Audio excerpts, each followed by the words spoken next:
This is a Rattle and Hump Sports podcast for the first day of August 2013, and I'm Bryan Houston. Glad to have you with us. We're talking Dallas Cowboys as they get ready for their first preseason game coming up this weekend.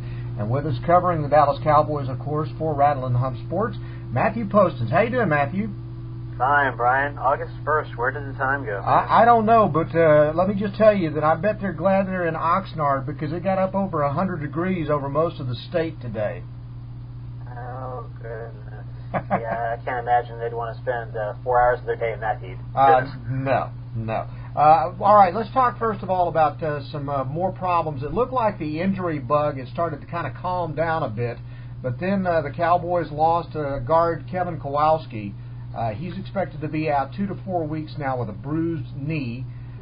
So now what? Well, and now the situation that I think the Cowboys definitely wanted to stay away from has reared its ugly head. They just don't have a lot of depth at position. You add in the fact that Nate Livings is banged up again, that Bernardo is still out, Ray Dominguez, a veteran guard, is out.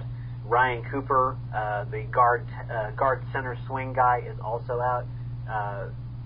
You're now looking at four offensive linemen, interior guys, that would be available for the Hall of Fame game this weekend. You're looking at a starting lineup that would probably include Travis Frederick at center, and then probably some combination of David Arkin, Ronald Leary, and/or Phil Costa at guard. The issue isn't even just depth of the regular season at this point. The Cowboys had to sign a couple of guys off the street today just to have enough offensive linemen to take reps during practice. So the situation is pretty bad from the standpoint of creating the kind of competition they wanted to going into the regular season, and just being able to have a practice where you can rotate enough guys in on the inside so they get all their reps. Yeah, I know they signed former TCU and UT El Paso offensive lineman. What do you know about, first of all, McKinney North's Jeff Olson? Well, these are guys that at one time or another have made an appearance at Valley Ranch at one time or another during a workout, most likely during a pre-draft workout, where the Cowboys get a determined number of guys from their quote unquote local to work out every year before the draft. So chances are these guys passed through Valley Ranch at some time. Jeff Olson out of TCU and James Nelson out of UT El Paso. Nothing really sticks out about either one of these guys, except for the fact that Nelson apparently has a longer reach than Luke Jekyll, who was the number 2 overall pick in the draft. For what that's worth, these guys they're really here to take reps more than anything else. There's a reason why it's August 1st and everybody has started training camp and they're still available. 6'6" and a half, don't leave the half out, and 321 pounds for Nelson, and the wingspan is 36 and a half inches. That's just massive. You would think that he'd have a job somewhere, but being an offensive lineman in the NFL isn't just about having big arms and a big body. Apparently not. One of the combinations you mentioned earlier, possible starters, one of the combinations that they've used that has impressed several of the people covering the Cowboys over the last week was taking Phil Costa and putting him at center, and then having Frederick and Leary at guard.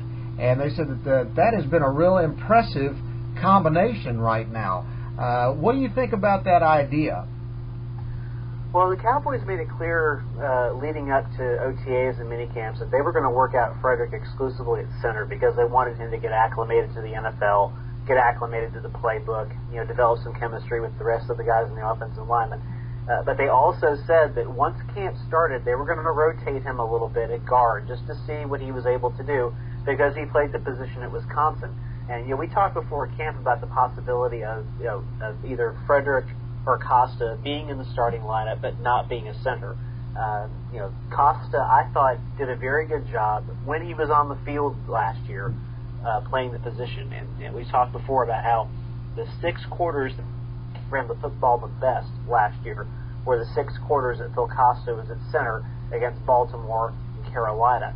So, conceivably, I could see a solid core group with Costa at center and Frederick at guard and Leary at guard, who, by the way, coming off the injury from the conditioning test, finally came back this week at it didn't really look like he missed a beat being out for the first week of camp. Everything that I heard from people who are covering the team, people that I think are credible, and people that I trust, say that he really picked up where he left off coming out of minicamp. So it's a very real possibility that you could see a combination like that, not just in the Hall of Fame game on Sunday, but moving forward in the preseason. And if it plays well enough together, that conceivably could be your three starters at center and guard on opening day against the Giants, because the Cowboys, they understand they have to get a better push on the interior of their offensive line if they're going to improve their running game. So they're going to leave no stone unturned with the guys they have on their roster to see what combination works best.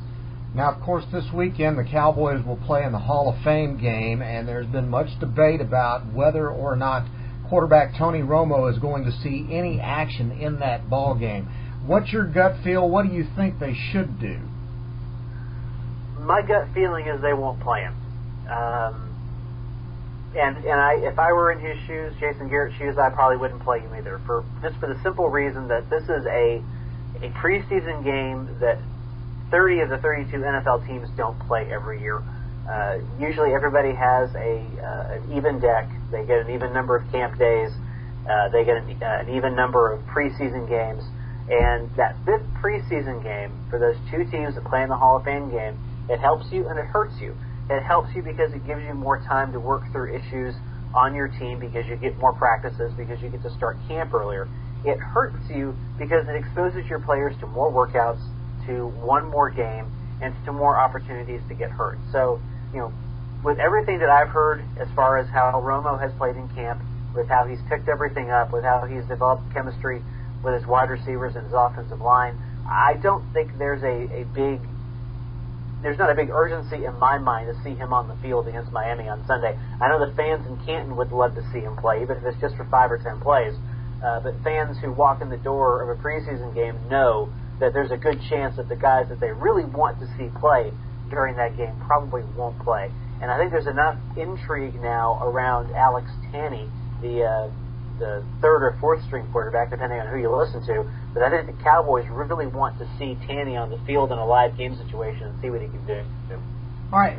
That being said, there's also the issue of Des Bryant, who was supposed to return to practice today on Thursday. He'd been nursing soreness in his hip and a quadriceps, and yet there seems to be great determination to make sure that he does play this weekend in that preseason game. Now, why would you want to risk your best receiver when he's gimpy? Why would you want to try to force him into a ball game like that? That's a good question. I frankly wouldn't, if I were in Jason Garrett's shoes and I felt like Bryant wasn't quite 100% at this point in time, I wouldn't play him either. I mean, I think there's a big difference between Des Bryant this year as opposed to last year.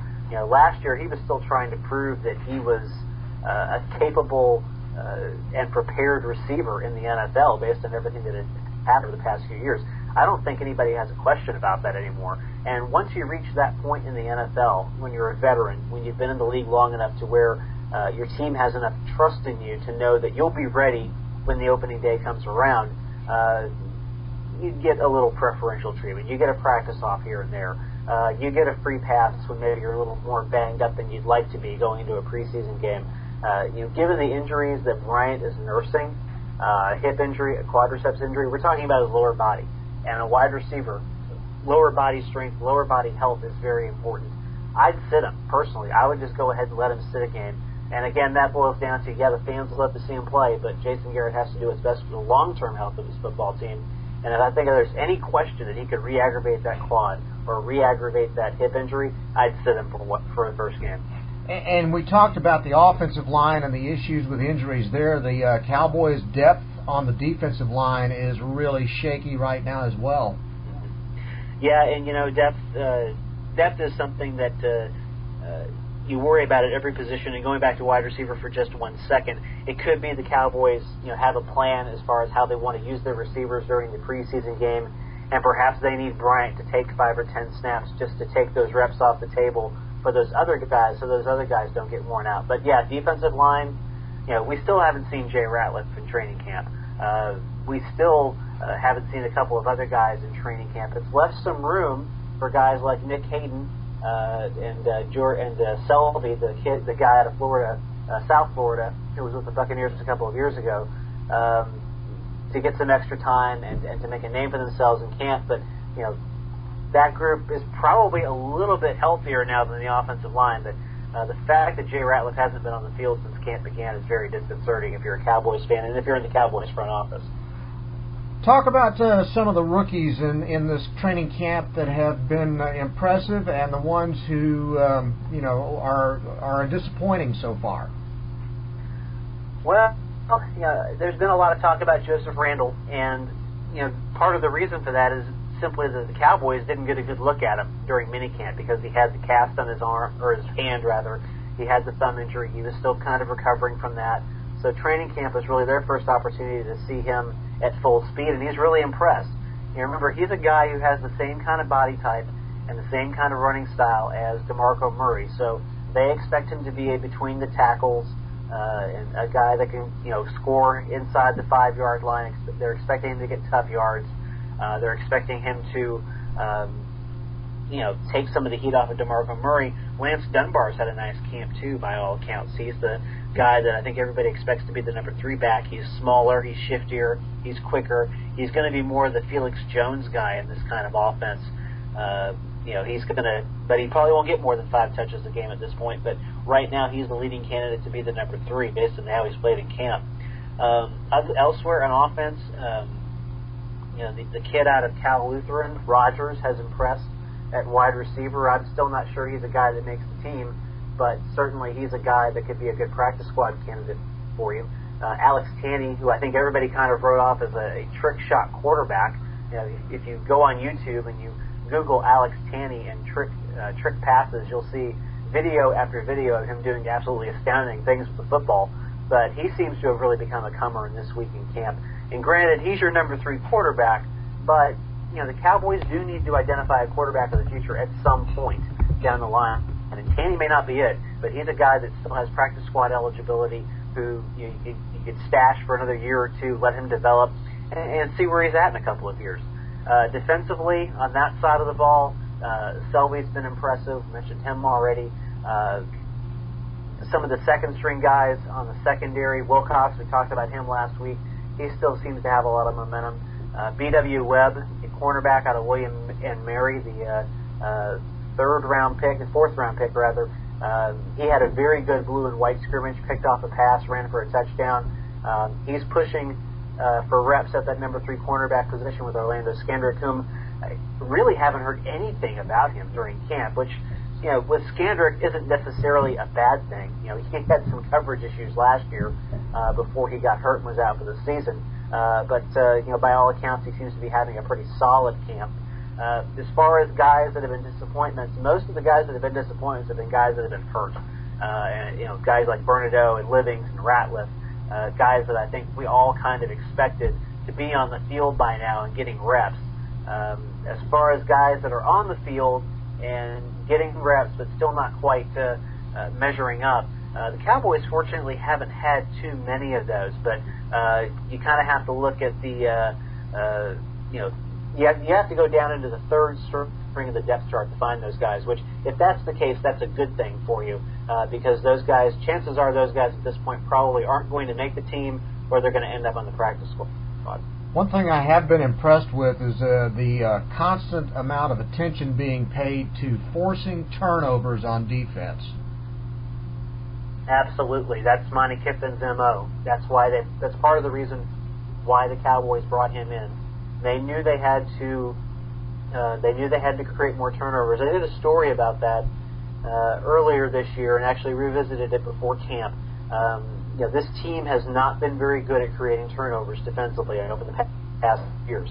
Rob Bryan's defense just wasn't that aggressive, and that was really the big thing that kind of surprised me about Rob Bryan. Was I really expecting him to come in and install a very aggressive, pressuring defense, and he really more or less played the same type of 3-4 we were used to under Wade Phillips, one that was a little more passive, one that was dropping DeMarcus Ware and other guys into coverage when they really needed to be rushing the passer or stopping the run. I think that's one of the reasons why I agree with the transition to the 4-3, even though I think they probably should be doing it a bit more gradually than they are. I do agree with the shift back to the 4-3, and I do agree with the emphasis on creating turnovers. If you have the right personnel and Monty Kiffin's cover 2 defense, the turnovers will come because the whole defense is designed to put pressure up front and keep plays in front of you on the back end so corners and linebackers can read passes and react and make plays rather than wait simply for the play to come to them and then make a play. All right, this weekend, of course, is also Hall of Fame induction weekend, and a couple of folks who are associated with the Dallas Cowboys will be inducted into the Hall of Fame. Quite possibly one of the greatest offensive linemen in the history of the game, Larry Allen, will go in for the Cowboys. Talk a little bit about the impact that Allen had as an offensive lineman on that dynasty team that Jimmy Johnson built. When they got Larry Allen, they already had a pretty good offensive line. They had Mark Tuinei, they had Eric Williams at one of the tackle positions. When they got Larry Allen, he really was kind of the final piece to that puzzle in terms of that unit for the next several years moving forward being one of the best units in football, period. What I think you have to love about Larry Allen was, the fact that he was so consistent. I mean, he rarely missed a game. He rarely had a bad game. He played at an extremely high level for so long in his career. He went to San Francisco and played out his final year or two there. And I think people forget that he played at a very high level in San Francisco those final 1 or 2 years. He was out in the Bay Area. So there's the consistency.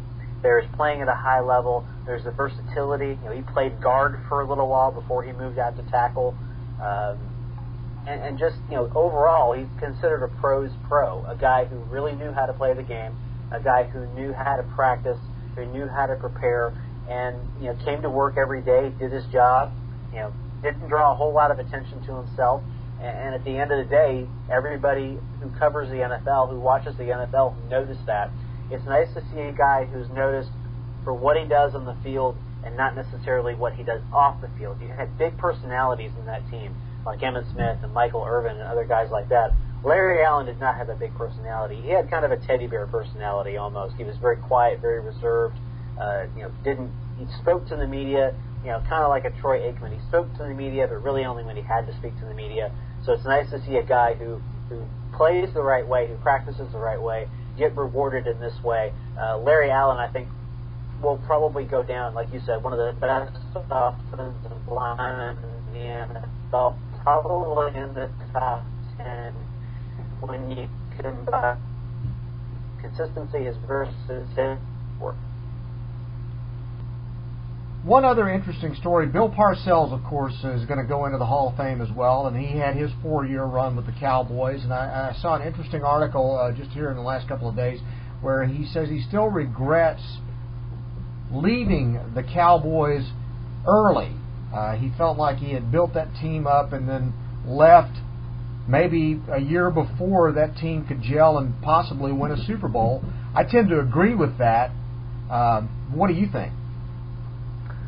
Well, I think most Cowboys fans regret that Bill Parcells left too early.